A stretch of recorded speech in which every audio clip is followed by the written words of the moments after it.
Okay. So there's one item on the agenda tonight, and that's obviously the presentation of the budget for fiscal year 26-27. Mayor, can I interrupt you 1 second? We do need to do a roll call.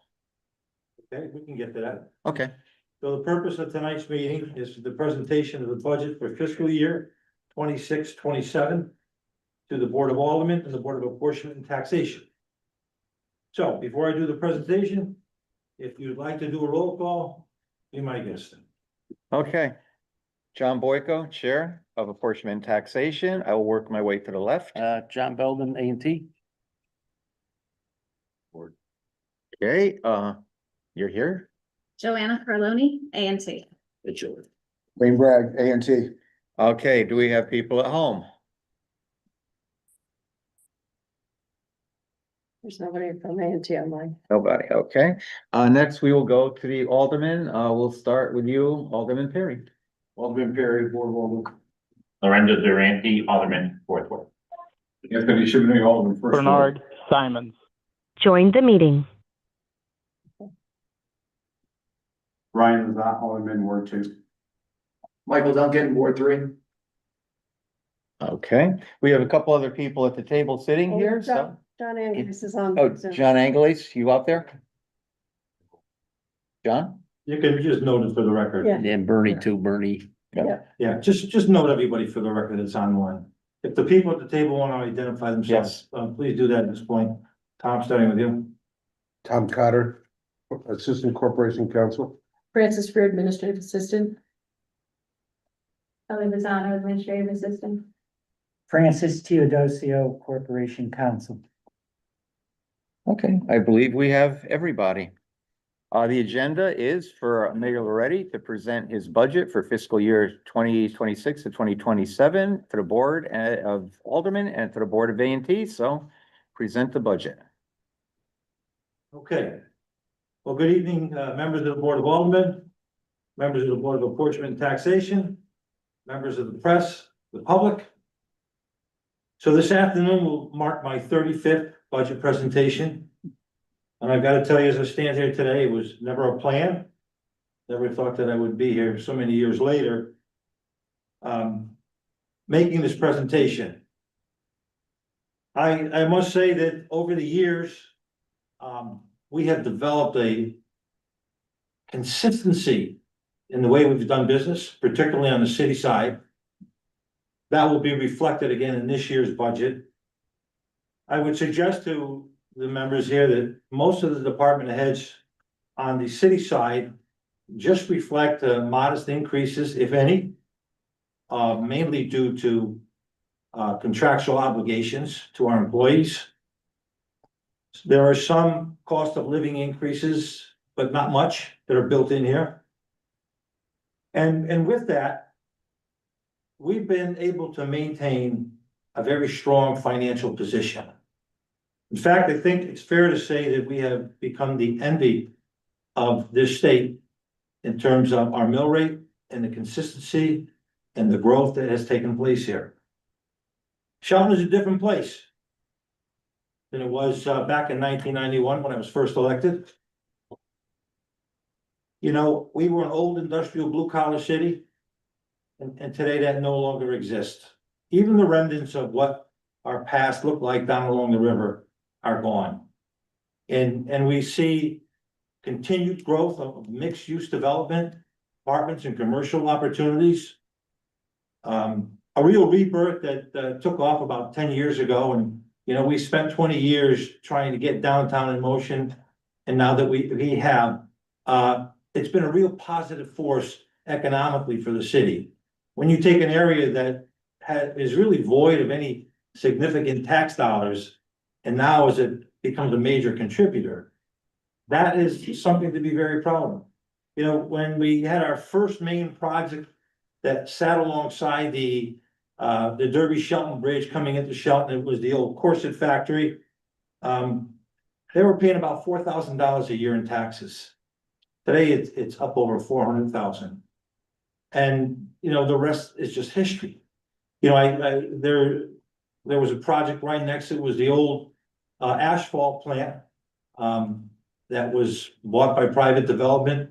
They remediated it, put up a, residential apartment building. And then they sold it for 63 million. And the price has done nothing but grow since that. So this is the type of growth that we are experiencing, and it's been very positive. You know, our debt is extremely low. And we could say that we would retire all our debt in 2 years. But then we have some smaller notes that members of the Board of Aldermen know exist. And by way of this year, we just purchased 2 new fire trucks. And we put a roof on Mohegan School. And those are all things that need to be done on a regular basis. And, you know, I tell people that the business of the city never ends. There's always a road to repair, always a building to fix, always a roof to put on, you name it. Just upgrades and change in time reflect that. But even those notes are very short, they'll be retired in 4 years. I think that, and I mention this because it's significant in the fact that if you look at us in terms of how long we have to pay off our debt, usually 5 or 10 years, opposed to other people that go 20, 25, 30. You know the cost of the principal? I've been involved in the opposition to the Aquarion purchase that's being forced through the legislature now. It's a $2.4 million purchase by Regional Water Authority. But the debt service is 40 years. And by the time they're done, it's a $6 billion payout that the ratepayers have to pay. So, I mean, there's quite a contrast when you do 5-year notes and everybody else does 25-year notes. And consequently, we've been able to do a lot of projects over the years and fund them. When we built the intermediate school, we did a 10-year note, $42 million. I mean, think about that. Most municipalities would do 30, 25 and 30. We did 10. That school is long paid for. And so, as I mentioned before, this is a year of reevaluation. And residential properties have led the way to a very robust expansion of our grant list, which grew over 38%, almost unheard of. And I'm not sure that anybody else in the state of Connecticut can say that their grant list grew by 38%.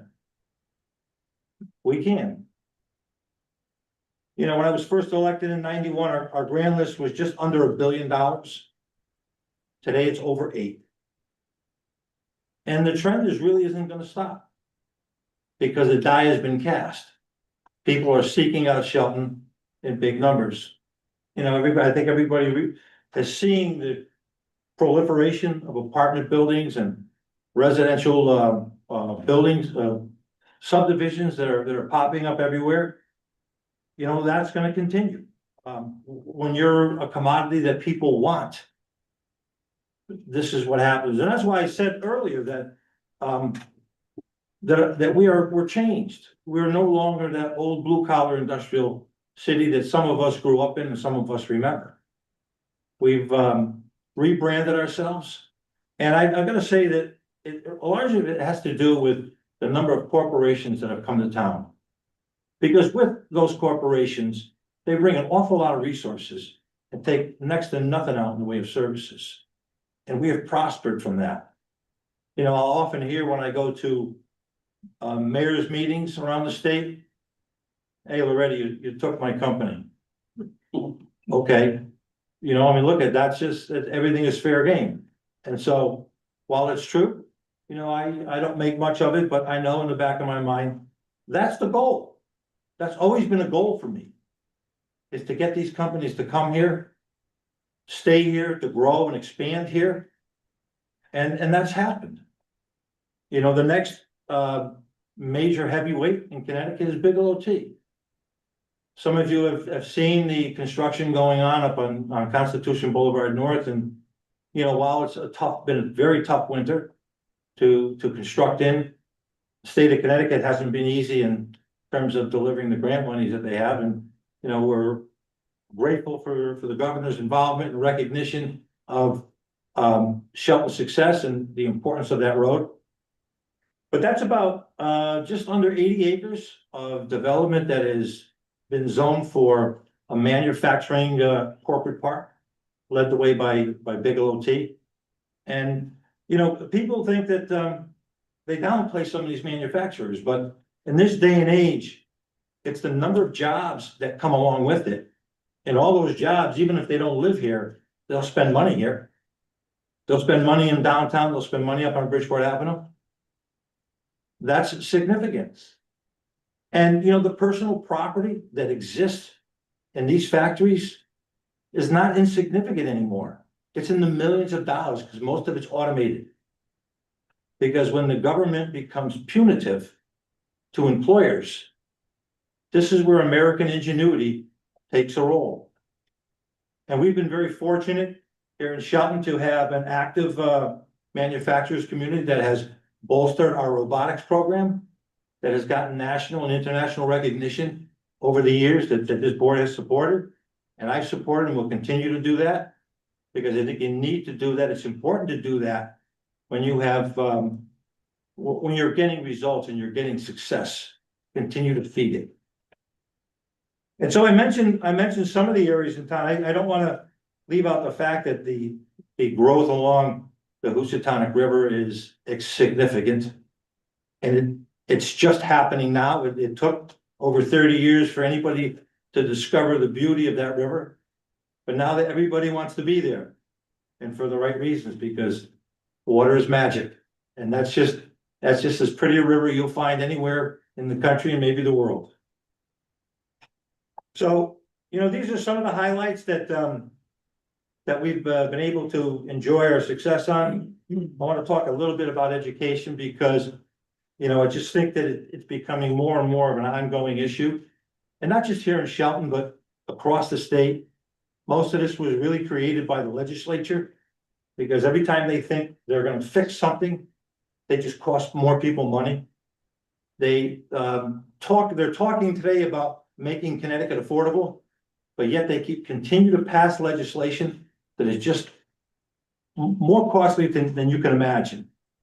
I want to throw out a few figures for you that you can think about. So I just went back to 2005, 2006.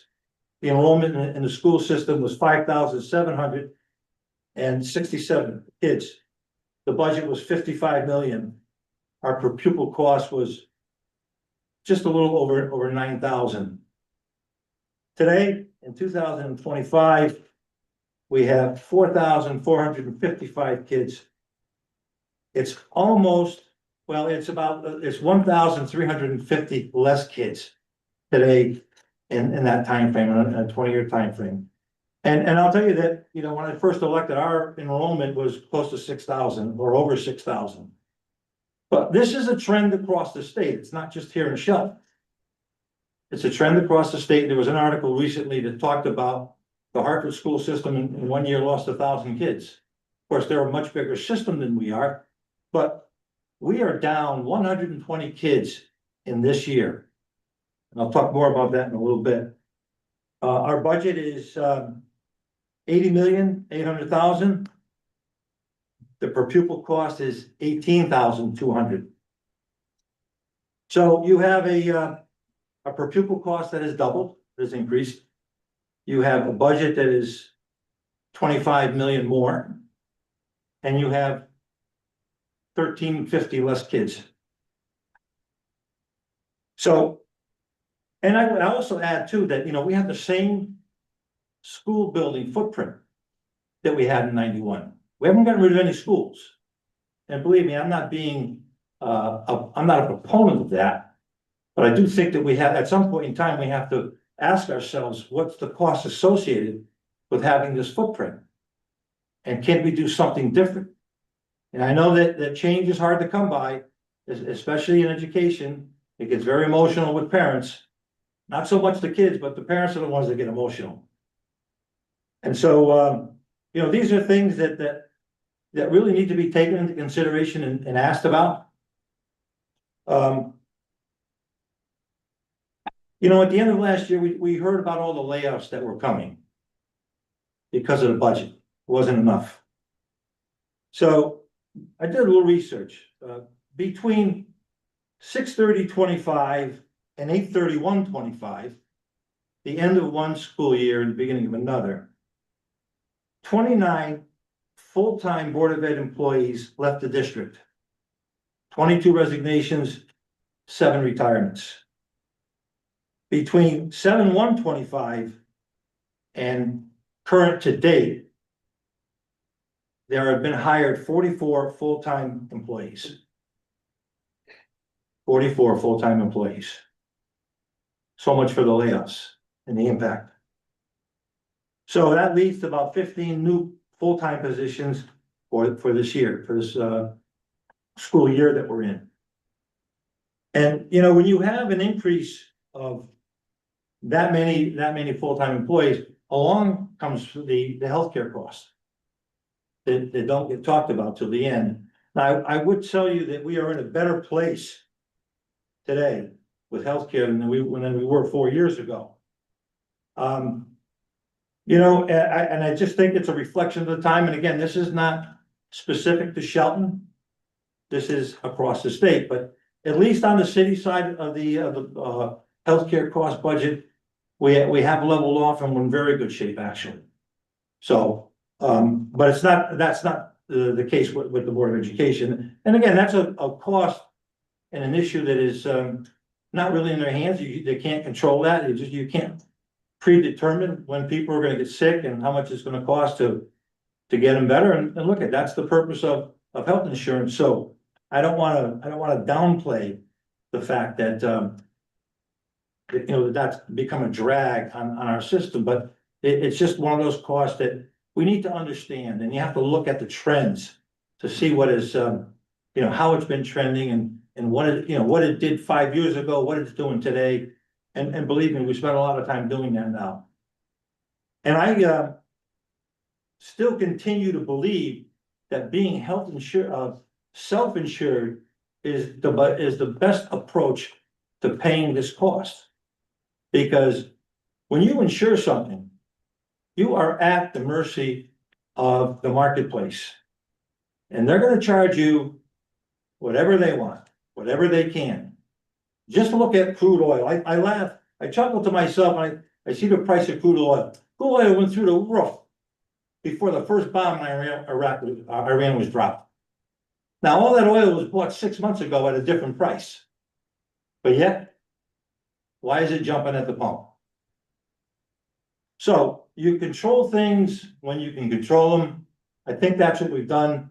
That was one of the compelling reasons that drove me to go with self-insurance on our healthcare, because you pay the actual cost. Whatever the cost is, we pay it.